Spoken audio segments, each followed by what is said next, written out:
नमस्कार दोस्तों, मैं अविनाश कुमार, मोटिवेशनल स्पीकर। मैं आपको एक इतनी इम्पोर्टेंट चीज़ बताने जा रहा हूँ कि शायद सबके जीवन में होता रहता है।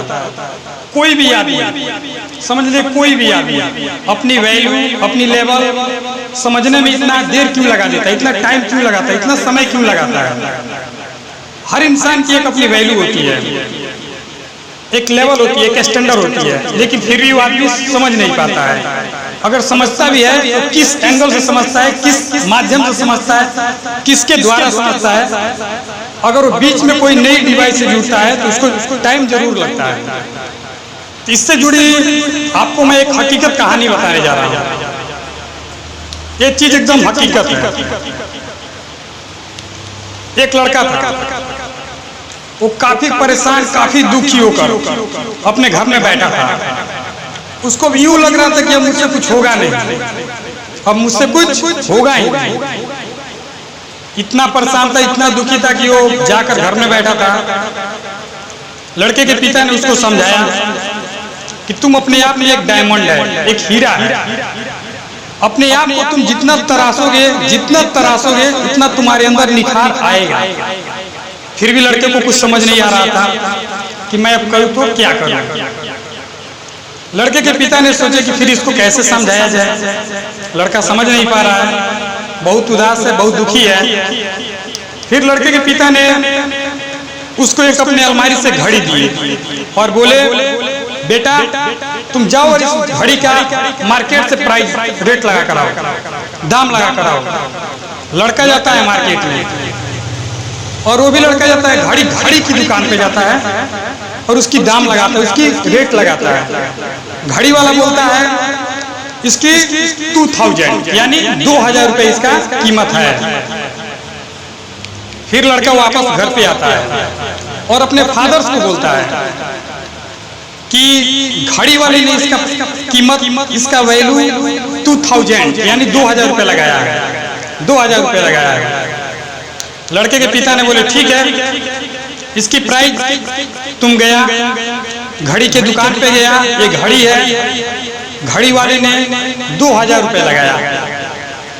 अब तुम जाओ एक कबाड़ी वाले के पास, जंक मंगर जिसको बोलते हैं, कबाड़ी वाला, उसके पास गया और बोला इसका रेट लगाइए। कबाड़ी वाला, उसकी कबाड़ी वाला का लेवल देखिए, उसकी स्टैंडर्ड देखिए, उसकी मानसिकता देखिए, उसकी थॉट देखिए।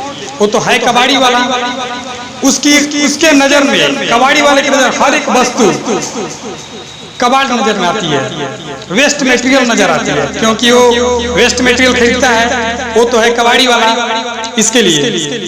फिर कबाड़ी वाले ने उस घड़ी का प्राइस, उसका वैल्यू, उसका कीमत मात्र 100 रुपए लगाया।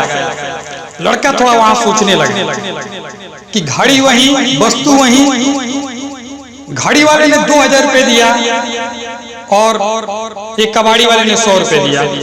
लड़का वापस आया अपने घर पे और अपने पिता को बोला, पिताजी कबाड़ी वाले ने इसका प्राइस 100 रुपए लगाया है। लड़के के पिता ने बोले चलो कोई बात नहीं, कोई दिक्कत नहीं, कुछ तो चेंजिंग आई तुम्हारे अंदर। फिर भी लड़का नहीं समझ पा रहा है। लड़कों के अंदर ये आ रही है कि रेट में केवल उतार चढ़ाव है, लेकिन यहाँ रेट की वैल्यू नहीं है, ये लड़की की वैल्यू है। फिर बोले आगे क्या करना है, तो लड़के के पिता ने बोले जाओ एक म्यूजियम में, संग्रहालय। म्यूजियम में होता क्या है कि जितनी इम्पोर्टेंट, जितनी कीमत वाली चीज होती है म्यूजियम में देखने को मिलती है, और उसमें कुछ ऐसी भी चीज रखी जाती है जो कहीं प्राइवेट जगह पे नहीं रखा जाता है। लड़का गया म्यूजियम के ऑनर से मिला, बोला कि ये घड़ी मुझको सेल करना है। बोलिए क्या करना है। म्यूजियम के ऑनर ने बोला ठीक है, आओ ऑफिस में चलते हैं। वो लोग बैठे, म्यूजियम का ऑनर समझ गया, घड़ी जब देखा तो समझ गया कि ये घड़ी क्या चीज है, ये कहाँ से लाया है। लड़के से बोला इसकी मुझे जरूरत है। तुम लाए कहां से इसको और क्यों बेचना चाहते हो? लड़के ने बोला ऐसे ही मेरे पिताजी बोल रहे हैं तो मैं बेच रहा हूं। म्यूजियम के ऑनर ने बोला, म्यूजियम के मालिक, इसका प्राइस मैं 2 लाख रुपए दूंगा तुमको और मुझे इसकी जरूरत है, तुम मुझे दे दो इसको। लड़का थोड़ा वहां पे इफेक्टेड हुआ कि घड़ी वाला जो वॉच सेल करता है, सेलर, वो 2000 रुपए दे रहा था, वो जंक मंगर है। कबाड़ी वाला वो 100 रुपए दे रहा था। ये म्यूजियम का ऑनर है, मालिक।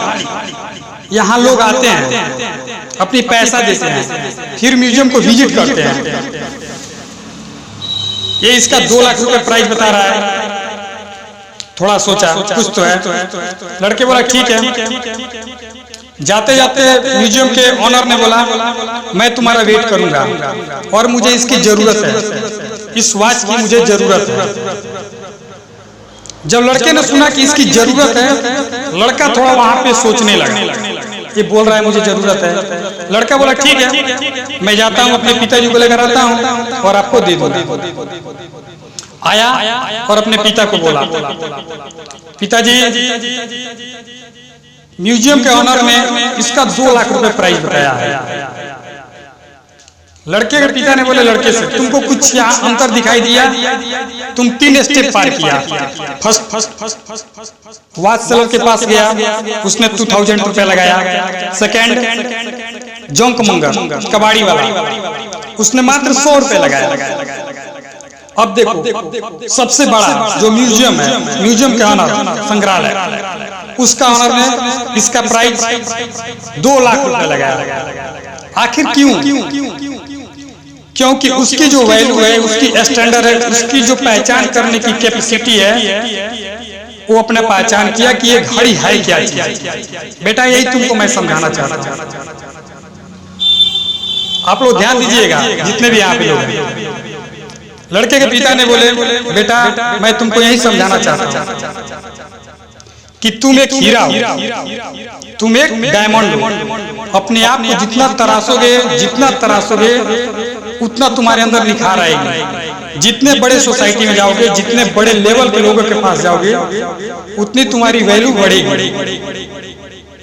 अपने आप को स्ट्रगल करो। जितना स्ट्रगल करोगे उतनी तुम्हारी लेवल और वैल्यू बढ़ती जाएगी।